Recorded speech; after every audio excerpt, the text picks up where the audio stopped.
નમસ્કાર, dB live ન્યૂઝમાં આપનું સ્વાગત છે। ઘોઘંબામાં ગેરકાયદે ખનન પર રાજગઢ પોલીસની સખત કાર્યવાહી। 4 ટ્રેક્ટર અને એક જેસીબી સહિત લાખો રૂપિયાનો મુદ્દામાલ જપ્ત કરતી રાજગઢ પોલીસ।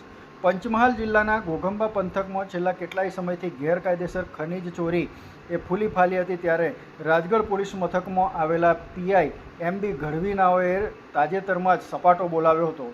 પોલીસે ગત રાત્રિ દરમિયાન પેટ્રોલિંગ દરમિયાન ગેરકાયદેસર રીતે માટીનું ખનન અને વહન કરતા 4 ટ્રેક્ટર અને એક જેસીબી મશીન સહિત લાખો રૂપિયાનો મુદ્દામાલ જપ્ત કર્યો છે।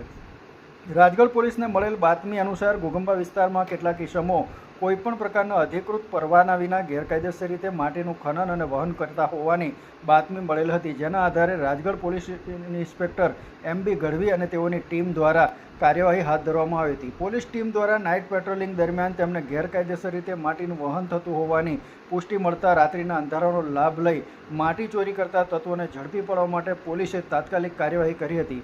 પોલીસે ઘટનાસ્થળેથી 4 ટ્રેક્ટર અને એક જેસીબી મશીન કબજે કર્યું હતું।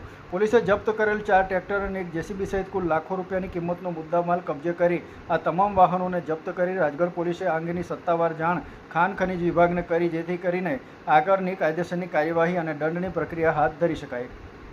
રાજગઢ પોલીસની સખત કાર્યવાહીને પગલે ગેરકાયદેસર રીતે ખનીજોનું ખનન કરતા અને વહન કરતા તત્વોમાં ફફડાટ ફેલાઈ ગયો છે। પોલીસે સ્પષ્ટ કર્યું હતું કે ભવિષ્યમાં પણ આવી ગેરકાયદેસર પ્રવૃત્તિઓ ચલાવી લેવામાં આવશે નહીં અને તેમની સામે સખત કાર્યવાહી ચાલુ રાખવામાં આવશે।